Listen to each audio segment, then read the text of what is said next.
Hello दोस्तों, स्वागत है आप सभी का मेरे YouTube चैनल में। दोस्तों आज मैं आपको लेके आई हूँ पुरानी दिल्ली के लाल किले में, और ये किला बहुत ही खूबसूरत है। तो चलो एक्सप्लोर करते हैं इस खूबसूरत किले को मेरे साथ। दोस्तों जब आप पार्किंग में अपनी व्हीकल पार्क करोगे तो आपको सुनहरी मस्जिद दिखाई देगी। यह मस्जिद भी बेहद खूबसूरत है, आप बाहर से ही इसका दीदार कर सकते हो। थोड़ा आगे जाकर आपको टिकट विंडो दिखाई देगी, जहां से कि आप अपनी टिकट खरीद सकते हो या आप अपनी टिकट ऑनलाइन भी बुक कर सकते हो। यह किला प्रत्येक सोमवार को बंद रहता है। किले में प्रवेश के लिए 2 गेट हैं, लाहौर गेट और दिल्ली गेट, पर इस वक्त लाहौर गेट ही पब्लिक के लिए खुला है।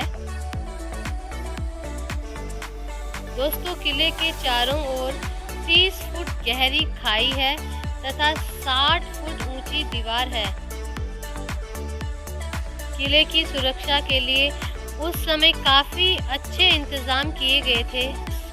खाई में पानी भरा होता था तथा क्रोकोडाइल्स व वाटर स्नेक्स होते थे, ताकि दुश्मन आसानी से किले की दीवार तक ना पहुंच सके।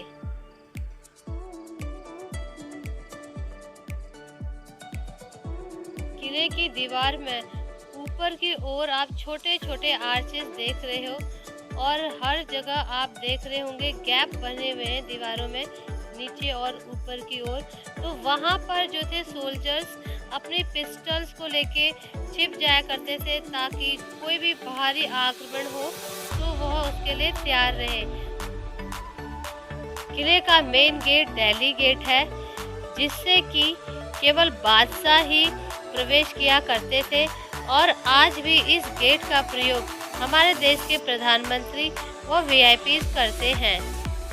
तो दोस्तों हम प्रवेश करने जा रहे हैं किले के लाहौर गेट से। इसे लाहौर गेट इसलिए कहते हैं क्योंकि यह लाहौर की ओर फेसिंग किए हुए है। यहाँ पर आप टिकट विंडो से अपने टिकट खरीद सकते हो, और क्लॉक रूम्स भी अंदर बने हुए हैं। अगर आपके पास कोई भी एक्स्ट्रा सामान है तो आप वहाँ पर जमा करा सकते हो। ध्यान रहे दोस्तों, मैं हमेशा आपको बोलती हूँ कि किसी भी विजिटिंग प्लेसेस में आप जब जाते हो तो अपने साथ पानी की बोतल, अपना कैमरा और अपना फ़ोन ही आप ले जा सकते हो। खाने पीने की और बाकी जो वस्तुएं होती हैं वहाँ पे अलाउ नहीं होती हैं, जो कि आपको डिपॉजिट करनी होती है क्लॉक रूम में। और हर जगह मॉन्यूमेंट्स एरिया में क्लॉक रूम्स बने होते हैं, तो आप अपना एक्स्ट्रा लगेज वहाँ पे डिपॉजिट कर सकते हो। चेकिंग कराने के बाद अब हम अंदर आ चुके हैं। सामने आप देखिए लाहौर गेट है, वहां से हम किले के लिए प्रवेश करेंगे। पहले यहाँ पर लकड़ी का पुल हुआ करता था, परंतु जब 1857 ईस्वी के बाद लाल किला ब्रिटिश के अधिकार में आ गया तो उन्होंने यहाँ पर इस पक्के पुल का निर्माण करवा दिया। गेट के दोनों ओर तोपें लगी हुई हैं, आप अपनी फ़ोटो खिंचा सकते हो। बहुत ही सुंदर गेट है। दोस्तों इस किले ने गुलामी की जंजीरों से लेके आज़ादी का जश्न देखा है। तो चलो प्रवेश करते हैं विश्व धरोहर इमारत के अंदर और जानते हैं इसके इतिहास के बारे में। दोस्तों इस खूबसूरत किले का निर्माण 5वें मुगल बादशाह ने 1638 ईस्वी से लेकर 1648 ईस्वी तक किया था। इसको बनाने में 10 साल लगे थे तथा इस किले के मुख्य आर्किटेक्चर उस्ताद अहमद लाहौरी थे। शाहजहां ने अपने काल में जामा मस्जिद, लाल किला व ताजमहल जैसे खूबसूरत इमारतों का निर्माण कराया, इसीलिए उन्हें किंग ऑफ आर्किटेक्चर भी कहा जाता है। दोस्तों इस खूबसूरत किले के ऊपर आप देख सकते हो हमारा देश का तिरंगा बहुत ही खूबसूरती से लहरा रहा है। यही वह जगह है जहां पर 1947 की आज़ादी के बाद हमारे प्रथम प्रधानमंत्री जवाहरलाल नेहरू जी ने झंडे को फहराया था। आज भी प्रत्येक वर्ष 15 अगस्त व 26 जनवरी के दिन यहाँ पर हमारे देश के प्रधानमंत्री हमारे भारतीय झंडे को फहराते हैं। ऐसा माना जाता है कि बादशाह शाहजहां अपनी बेगम मुमताज महल की मृत्यु के बाद काफ़ी दुखी थे, इसीलिए उन्होंने दिल्ली में लाल किले का निर्माण करवाया और यहीं आकर रहने लगे। दोस्तों, मेन एंट्रेंस गेट के बाद जब आप अंदर जाओगे तो आपको दोनों तरफ एक खूबसूरत सा बाज़ार नज़र आएगा, जिसे कि मीना बाज़ार व छत्ता बाज़ार के नाम से जाना जाता है। यहाँ पर आपको बहुत ही खूबसूरत लेडीज़ आइटम देखने को मिलेंगे व हैंडीक्राफ्ट थिंग्स भी आपको देखने को मिलेंगे। यह बाज़ार बेहद खूबसूरत है। कहा जाता है कि यह बाज़ार पहले जो रॉयल लेडीज़ होती थी उनके लिए लगता था और बाज़ार में आभूषण व कपड़े मिला करते थे, खासतौर से लेडीज़ आइटम्स यहाँ पे ज़्यादा मिला करता था। तो यह मार्केट उस समय रॉयल लेडीज़ के लिए लगाया जाता था। आज भी उसी खूबसूरती से इस मार्केट को सजाया गया है। देश विदेश से सैलानी आते हैं और इस सुंदर बाज़ार का दीदार करते हैं। किले में अंदर प्रवेश करने से पहले ही आपको इतनी खूबसूरत वस्तुएं देखने को मिलेंगी कि आपको बहुत अच्छा लगेगा। किले के अंदर आपको दो तरीके की इमारतें देखने को मिलेंगी। जो इमारतें ब्रिटिश ने बनाई थी उन्हें विक्टोरियन आर्किटेक्चर बिल्डिंग्स कह के पुकारा जाता है और जो मुगल्स ने बनाई थी उन्हें मुग़ल आर्किटेक्चर बिल्डिंग्स करके पुकारा जाता है। तो यहाँ पे आप दोनों तरह की बिल्डिंग्स देख सकते हो। यह म्यूज़ियम है, आज़ादी के दीवाने म्यूज़ियम, और बेहद खूबसूरत है। यहाँ पे 4-5 म्यूज़ियम्स हैं, आप उन्हें ज़रूर विज़िट करें, जो कि बेहद अच्छी जानकारी देते हैं और मुझे तो बहुत ज़्यादा इंटरेस्टिंग लगे। मैंने अलग से एक वीडियो म्यूज़ियम्स के ऊपर भी बनाई है। आप सभी जगह म्यूज़ियम्स में फ़ोटो खींच सकते हो और अपनी तस्वीर भी ले सकते हो और म्यूज़ियम से आप बहुत सारी जानकारी प्राप्त कर सकते हो। जैसे ही आप प्रवेश करोगे तो आपके लेफ़्ट हैंड साइड में म्यूज़ियम्स हैं। वैसे सारे के सारे म्यूज़ियम लेफ़्ट हैंड साइड्स में ही हैं और ये म्यूज़ियम्स हैं ब्रिटिश के द्वारा बनाई हुई बिल्डिंग्स में। जो पहला म्यूज़ियम पड़ता है वह है आज़ादी के दीवाने, और उस म्यूज़ियम के पीछे की साइड आपको बहुत ही सुलभ शौचालय, नीट एंड क्लीन वॉशरूम्स मिल जाएंगे। पीने का पानी भी वहाँ अवेलेबल है। तो यहाँ पर हैं आपके रेस्ट रूम।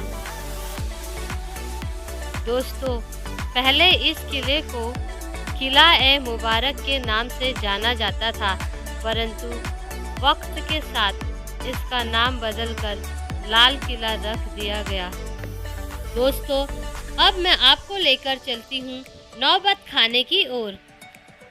उस समय जब भी बादशाह दीवाने आम में प्रवेश करते थे तो यहाँ पर संगीत बजाया जाता था तथा बादशाह के आने की जानकारी आम जनता को दी जाती थी।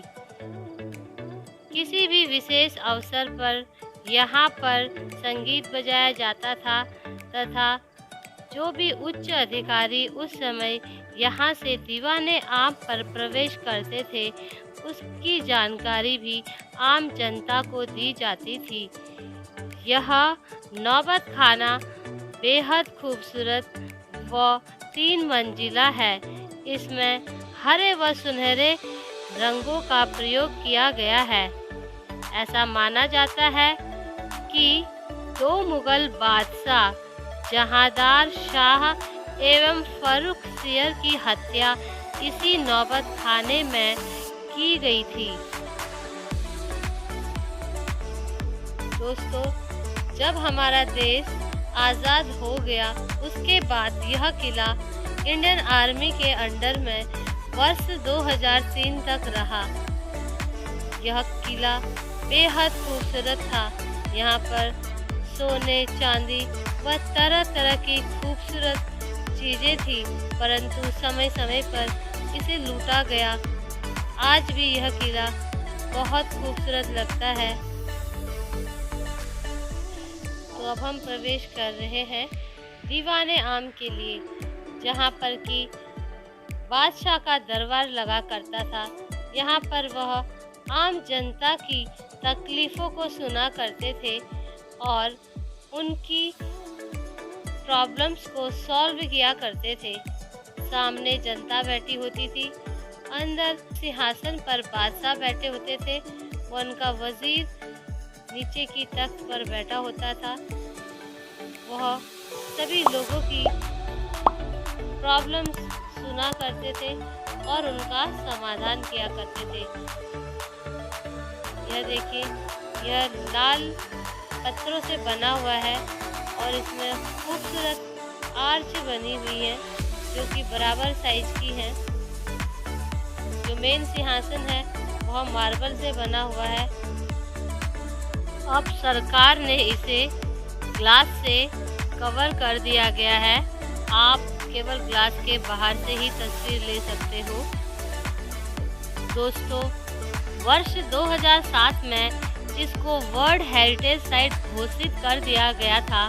तभी से यह दिल्ली का एक प्रमुख पर्यटक स्थल बन गया है और देश विदेश से सैलानी इसे देखने आते हैं।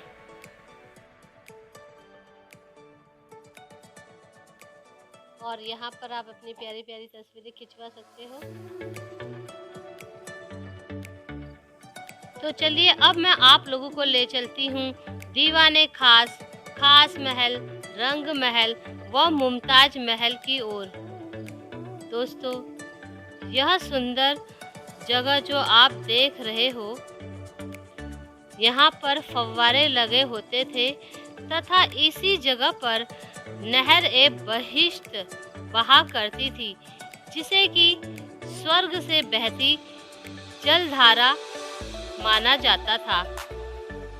यह जलधारा महलों के बीच से होती हुई बगीचों तक पहुंचती थी तथा जल की पूर्ति को पूरा करती थी। गर्मियों में यह नहर सभी महलों को अंदर से ठंडा रखती थी। नहर ए बहिश्त के बिल्कुल सामने रंग महल है। जब आप रंग महल की ओर मुंह करके खड़े होंगे तो आपके लेफ्ट हैंड साइड खास महल और दीवाने खास है तथा आपके right hand side Mumtaz Mahal है।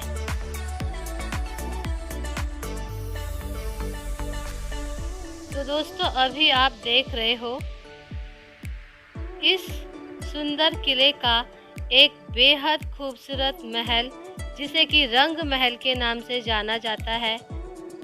इसी महल के अंदर से नहर ए बहिश्त बहा करती थी और इस महल में 6 कक्ष हैं। इस महल के उत्तरी व दक्षिणी भाग को शीश महल के नाम से जाना जाता है, क्योंकि उस जगह की दीवारों व छतों पर शीशे के छोटे छोटे टुकड़े जड़े हुए हैं, जो कि बहुत ही सुंदर हैं व प्रकाश को परावर्तित कर एक सुंदर प्रभाव उत्पन्न करते हैं। जब भी सूरज की रोशनी वहां पर पड़ती है तो वह पूरी जगह जगमगा उठती है। मार्बल से बने इस बेहद खूबसूरत रंग महल का निर्माण बादशाह शाहजहां ने अपनी बेगमों के लिए किया था और इसी के बिल्कुल बगल में था खास महल, जहां पर कि बादशाह रहा करते थे और यहीं से वह अपनी रानियों से मिलने आया करते थे। इसमें 3 कक्ष हैं। तस्बीह खाना यानी प्रार्थना कक्ष। इस कक्ष का प्रयोग बादशाह अपने निजी इबादत के लिए करते थे। प्रार्थना कक्ष के पीछे 3 कक्ष थे जो राजा के शयन कक्ष हुआ करते थे, जिन्हें ख्वाबगाह के नाम से जाना जाता है। इसके दक्षिण में एक सुंदर हॉल है जो तोश खाना या बैठक के रूप में जाना जाता है। इसी के उत्तरी दीवार के संगमरमर की जाली के ऊपर न्याय का तराजू बना हुआ है। खासमहल से सटे पूर्व की ओर एक बुर्ज है जो मुसम्मम बुर्ज के नाम से जाना जाता है। इसी बुर्ज से बादशाह अपनी प्रजा को दर्शन दिया करते थे।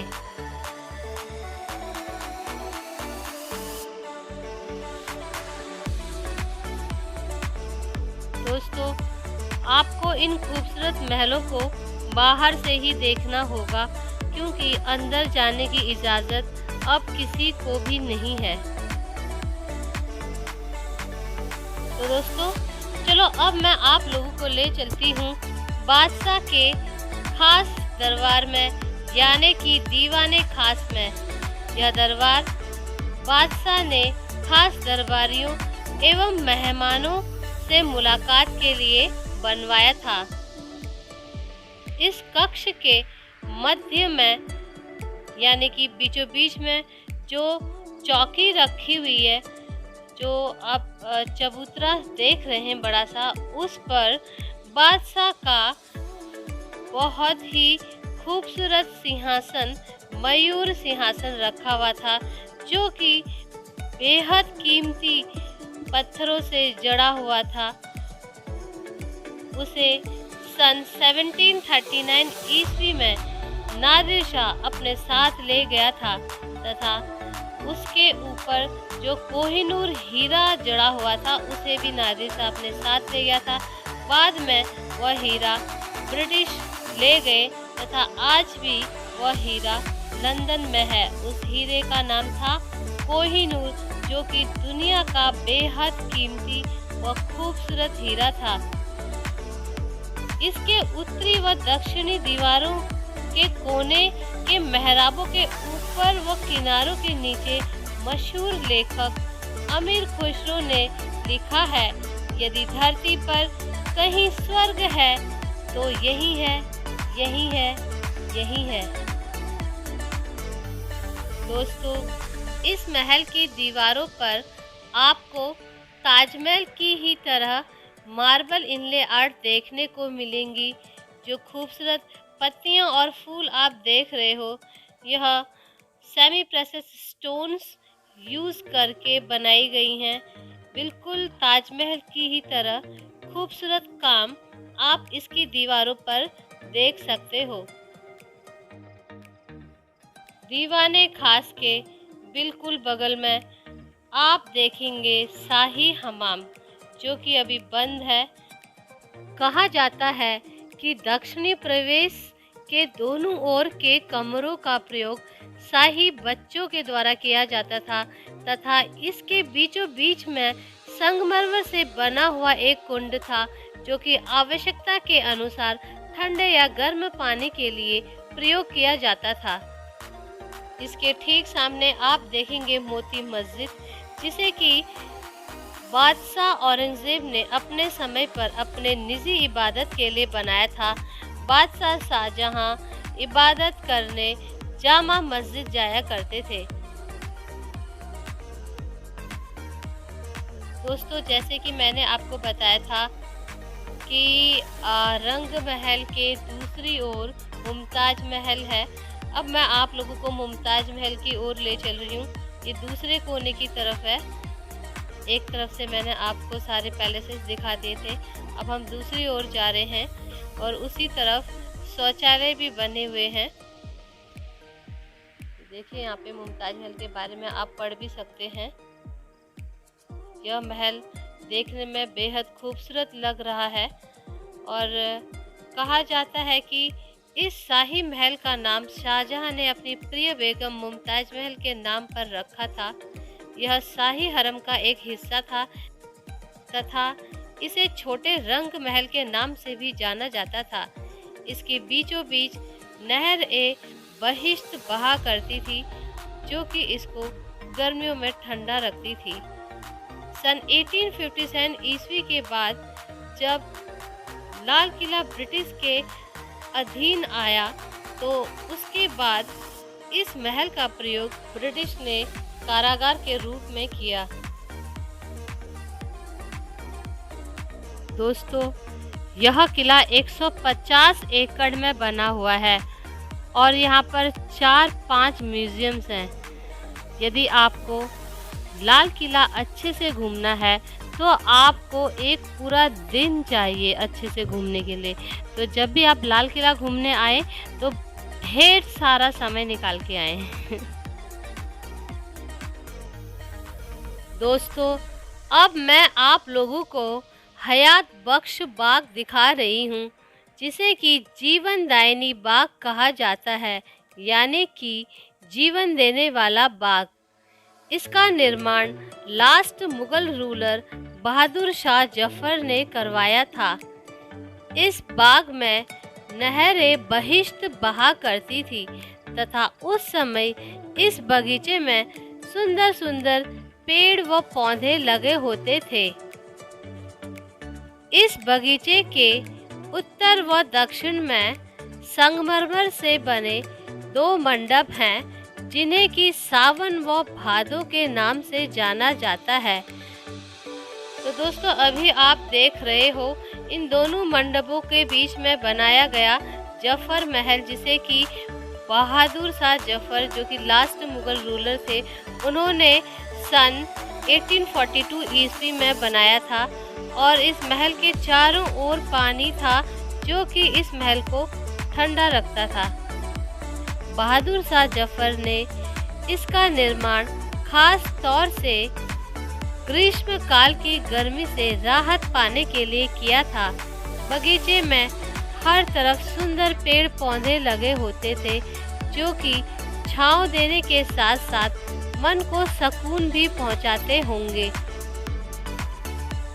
बादशाह ने दूर यमुना नदी की ओर 2 छोटे मंडप बनवाए थे, जिन्हें कि मोती महल व हीरा महल के नाम से जाना जाता था, जिनमें से कि अब हीरा महल ही शेष रह गया है। दोस्तों, इस स्थान को शहजादा महल कहा जाता है। यहाँ पर शाही परिवार रहा करता था। अभी इससे आगे हमें प्रवेश की अनुमति नहीं है। बाद में जब अंग्रेज यहाँ रहने लगे तो उन्होंने इस स्थान को बैठक महल व मनोरंजन स्थल के रूप में बदल दिया। अभी इसे हेरिटेज टी हाउस के नाम से जाना जाता है। तो चलिए अब हम भी चलते हैं अपने घर की ओर। तो दोस्तों, उम्मीद करती हूँ कि आपको हमारी यह वीडियो पसंद आई होगी। अगर आपको वीडियो अच्छी लगी है तो प्लीज इसे लाइक, कमेंट, शेयर और सब्सक्राइब करना ना भूलें। एंड अपने दोस्तों के साथ भी शेयर करें एंड बेल आइकन को प्लीज क्लिक कर देना, जिससे आपके पास नेक्स्ट वीडियो की सारी नोटिफिकेशंस आ जाए। एंड मिलते हैं आपको अपनी अगली वीडियो में। तब तक के लिए आप सभी लोग